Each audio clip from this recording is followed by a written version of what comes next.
आप सबका YouTube channel पर स्वागत है। जैसे आप जानते हैं, पिछली कक्षाओं में हम लोगों ने मिट्टी के विषय पे चर्चा किया था, उसके टॉपिक पे कि कितने प्रकार का होता है। तो आज हम फसल टॉपिक हमारा है, आज इस पर चर्चा करेंगे। जैसे आप सब जानते हैं कि भारत एक कृषि प्रधान देश है। यहाँ पर जो फसलें होती हैं, दो प्रकार के लोग बोलते हैं। पहली फसल है खाद्यान्न, जो खाद्य से संबंधित होता है। जैसे हमारा हुआ गेहूं, चावल आदि। कुछ फसलें यहाँ पे किसान वगैरह जो बोलते हैं, नकदी फसल बोलते हैं। जैसे नकदी फसल हमारा उसमें, जिसमें हमें किसान जो है मार्केट से बेचकर नगद रुपये प्राप्त कर सकता है। उसमें सरसों है और कई तिलहन चीज है जिसको नगद बेचकर तुरंत पैसा प्राप्त कर सकता है। उसके बाद आता है कि फसल का वर्गीकरण किया गया। भारत में हम जानते हैं यहाँ पे रबी, खरीफ और जायद, तीन प्रकार की फसलें यहाँ पे बोई जाती हैं। उनका वर्गीकरण किया गया है। तो पढ़ते हैं फसलों का वर्गीकरण। फसलों का वर्गीकरण, फसलों का वर्गीकरण में हम देखते हैं कि ये जो है तीन प्रकार की होती है। पहला आता है रबी की फसल।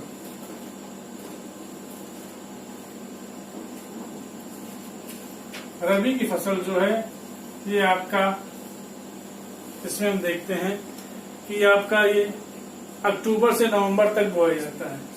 अक्टूबर से नवंबर के बीच बोया जाता है और उसके बाद मार्च से अप्रैल तक काट लिया जाता है। यानी मार्च से लेकर अप्रैल तक ये काट लिया जाता है।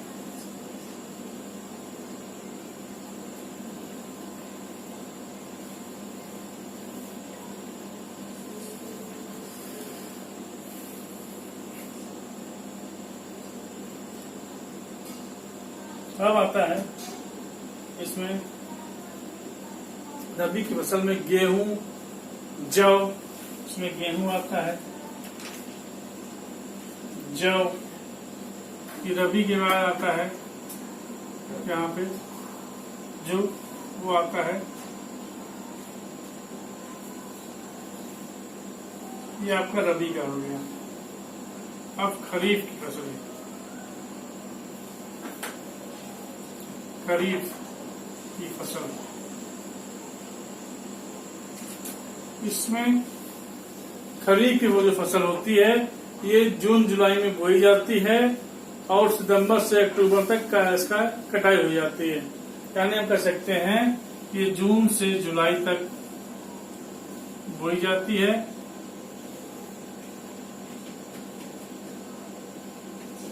और जून जुलाई बोने के बाद इसको हम सितंबर से अक्टूबर तक काट लेते हैं। ये काटा जाता है।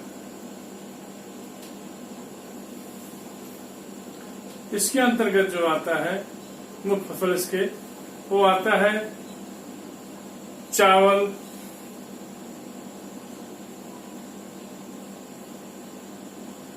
ज्वार, बाजरा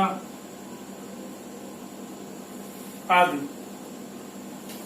ये सब इसमें आता है। अब आता है खरीफ जायद की फसल।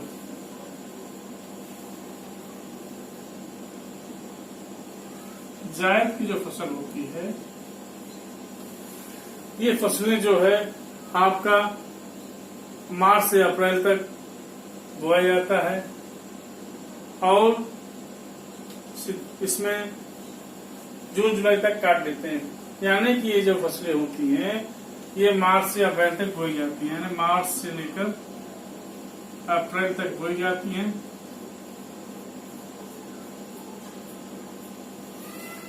और उसको हम लगभग जून जुलाई में काट लेते हैं।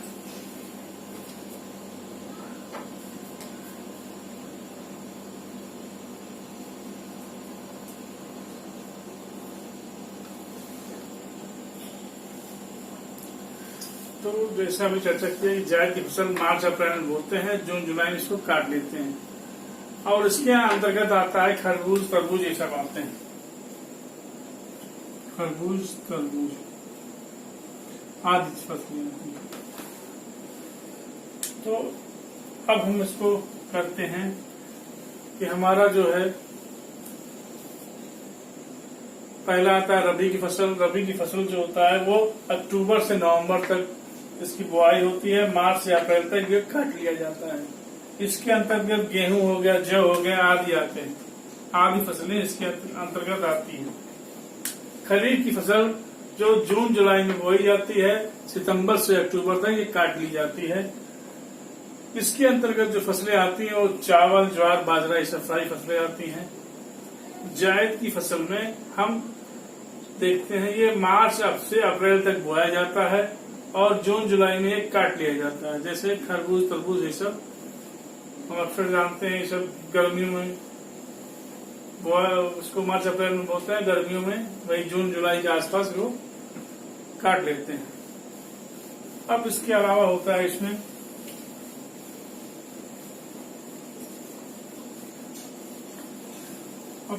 इसके बाद हम लोग देखेंगे कि जो और फसलें होती हैं उसे कहेंगे उपयोग के अनुसार जो वर्गीकरण होता है, जो उपयोग करते हैं उपयोग के अनुसार फसलों का जो वर्गीकरण किया गया है, फसलों का वर्गीकरण किया गया है। वर्गीकरण इसमें हम देखते हैं दो प्रकार की फसल आती है। पहली फसल आता है हमारा खाद्य फसलें। खाद्य फसलें आता है। दूसरा है नकदी फसलें।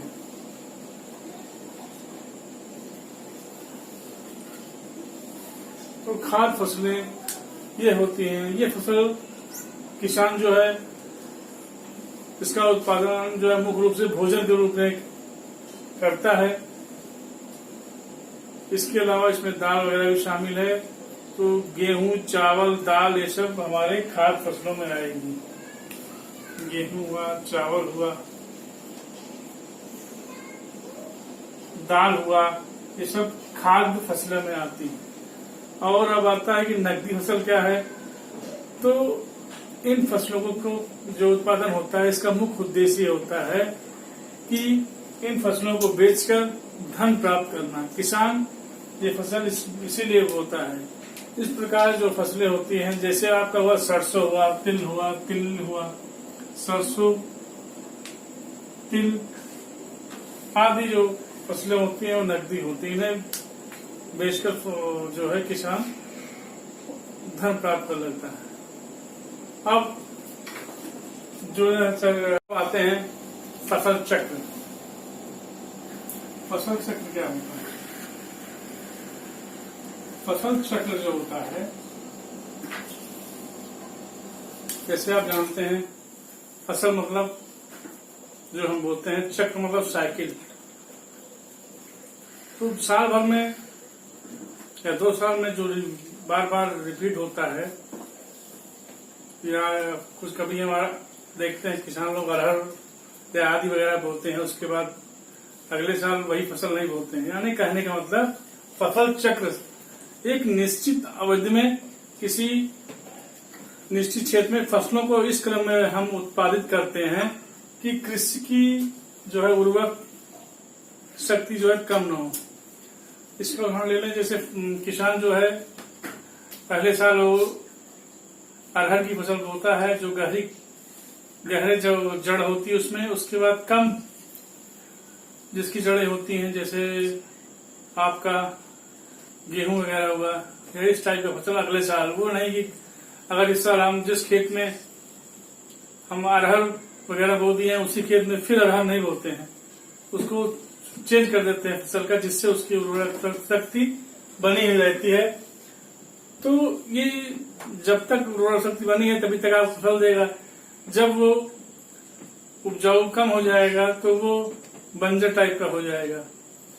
तो इसी से बचने के लिए उर्वरक शक्ति हमारी बरकरार रहे और हर साल हम फसल लेते रहें, यही जो क्रम है वही फसल चक्र कहलाता है।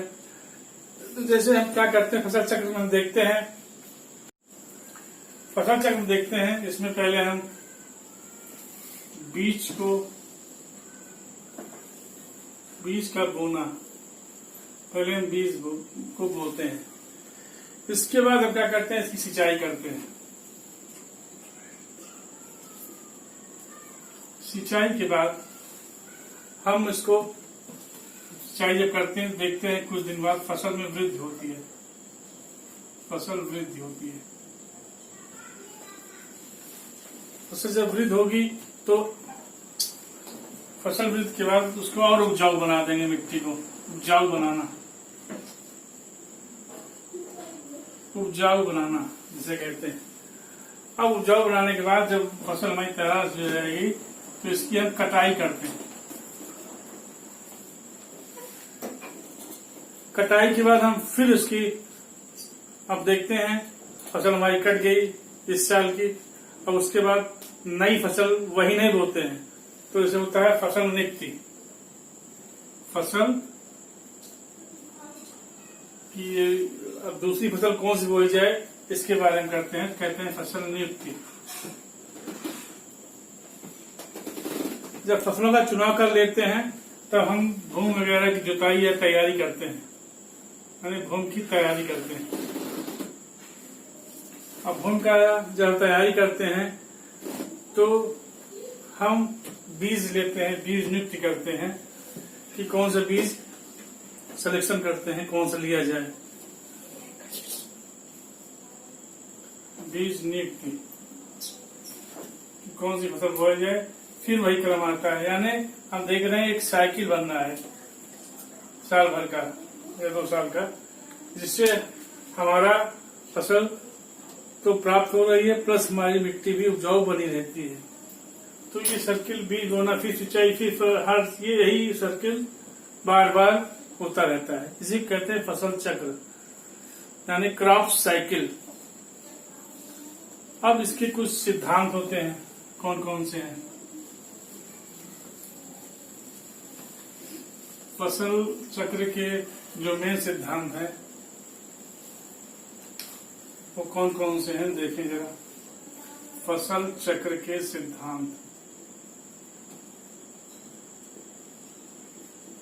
फसल चक्र के सिद्धांत।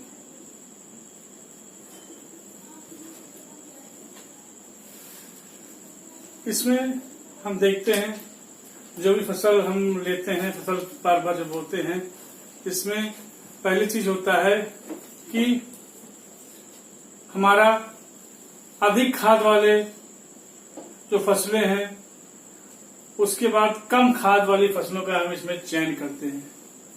दूसरा पॉइंट ये है, अधिक पानी वाले अगर कोई फसल है तो अगली बार हम कम पानी वाली फसल को उगाते हैं।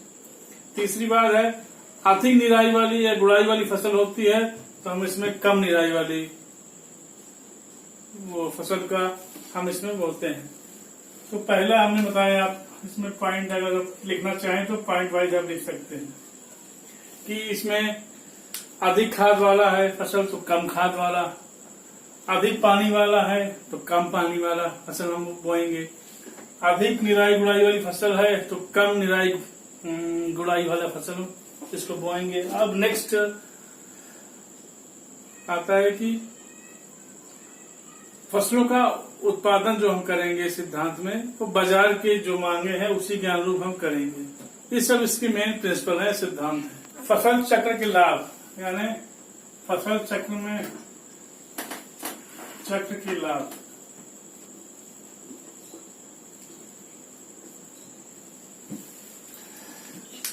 फसल चक्र से फायदा होता है कि हमारी मिट्टी का उर्वरकता जो है बनी रहती है, और इसमें जो दूसरा है कि इसमें कार्बन और नाइट्रोजन में जो अनुपात होता है उसमें वृद्धि होती है। दूसरा पॉइंट है। तीसरा पॉइंट ये है कि पहला पॉइंट हमारा था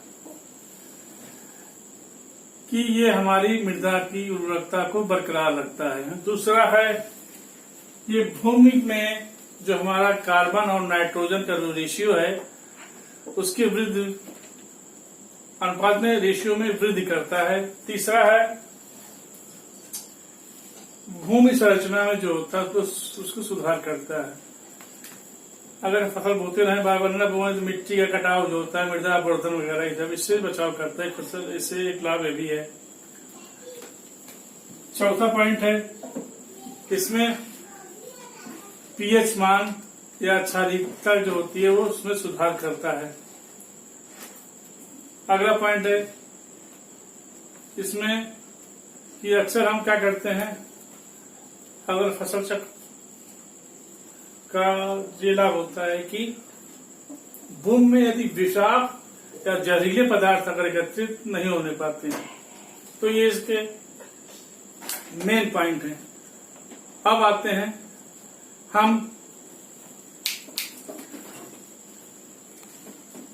अब आता है जो बुआई के लिए हम उपकरण, यानी जो हम बुआई करते हैं तो उसमें जो उपकरण आते हैं उसके बारे में बुआई करने के या बुआई के लिए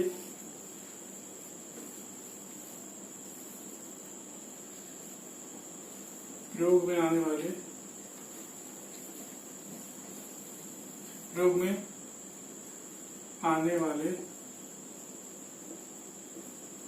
उपकरण।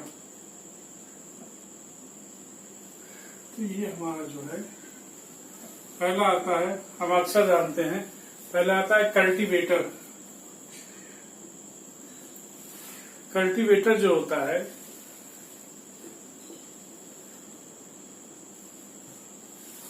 कल्टीवेटर का मेन काम है कि ये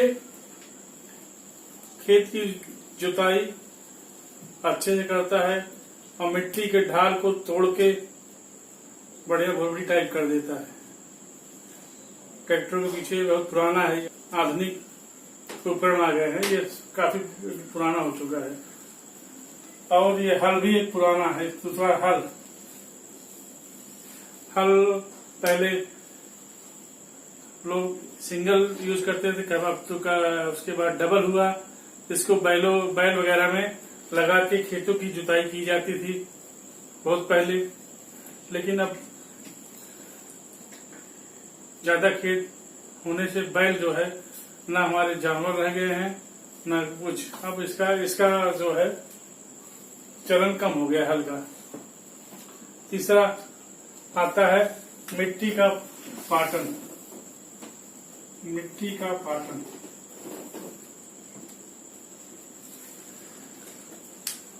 ये जब हम खेतों को जुताई करते हैं तो काफी ढेर सारे ढेले होते हैं बड़े बड़े, तो सूखे ढेले को हम पाटन का यूज करते हैं। ये लकड़ी का बना हुआ होता है, एक हत्था होता है। कभी भी देखते हैं कई लोग ट्रैक्टर में बांध देते हैं और उस पे एक आदमी खड़े हो जाते हैं, तो उससे फिर उसका वजन बढ़ जाता है और चलने पे जितने बड़े बड़े मिट्टी के कड़े जो ढेले टाइप होते हैं वो भुरभुरी टाइप हो जाता है। अच्छी टाइप की मिट्टी जो है टूट की बढ़िया मिट्टी जो है भुरभुरी टाइप हो जाता है। अब आता है ये तो जुताई के, कुछ खाद देने के भी उपकरण होते हैं। ये तो हमारा जोतने का हो गया। खाद वाले में हम जो यूज करते हैं ज्यादातर, पहला आता है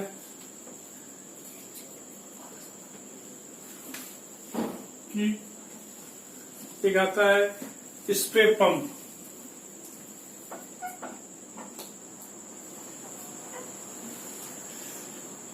इसके द्वारा फसलों में खाद देने की एक आधुनिक व सरल ये उपकरण होता है। इसमें खाद को संचित करके डिब्बे या खाद को पाइप द्वारा छिड़काव करते हैं, जिसे हम कहते हैं स्प्रे पंप।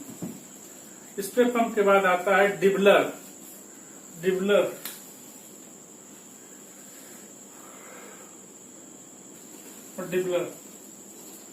डिबलर जो होता है इसका मुख्य कार्य जो है काटन या अरहर आदि की जो खेती होती है उसमें मुख्य रूप से क्या करते हैं, उसको उसको हम करते हैं इस डिबलर के वजह से वो बोया जाता है।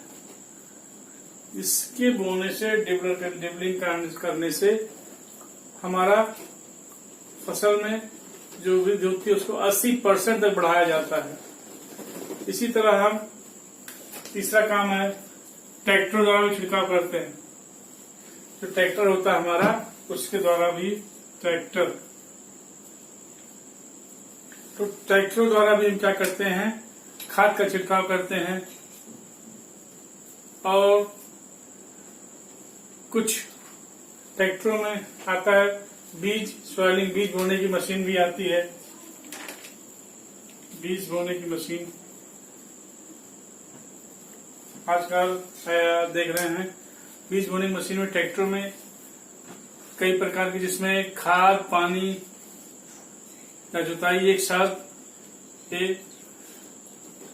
देते चले जाते हैं। अब सिंचाई के हमारे कई साधन होते हैं। पहला है नहर है, ट्यूबवेल है, सोलर पंप है। ये सब सिंचाई के काफी साधन होते हैं। और इसके अलावा हम जैसे वर्षा का पानी होता है, इस तरह रेन गेन के लिए हम खेतों में पाइप बिछा देते हैं और उसमें कुछ टोटियां इस प्रकार की होती है, स्प्रे वाली नोजल, जिससे पानी वर्षा की तरह ये चारों तरफ घूमती रहती है और खेतों में चारों तरफ पानी वर्षा की भांति फेंकती रहती है। तो यहाँ पे हमने आज बात किया कि फसल चक्र क्या है, उसके लाभ हानि क्या है, फसल कितने प्रकार की होती हैं, रबी, खरीफ, जायद, नकदी फसल, खाद फसल और कल्टीवेट जुताई के या जब खेतों को जुताई होती है उसके उपकरण क्या है, खाद देने के क्या है। तो रिलेशन जैसा हम देख रहे हैं टोटल एग्रीकल्चर पर है, कृषि पर आधारित रिलेशन है। अब हम अगले वीडियो में चर्चा करेंगे मृदा प्रवर्धन पर, कीटनाशक पर। हम और ये वीडियो अगर पसंद आया तो आप लोग लाइक सब्सक्राइब कीजिएगा ताकि आपको हर बार नए नए नोटिफिकेशन आपको मिलते रहें।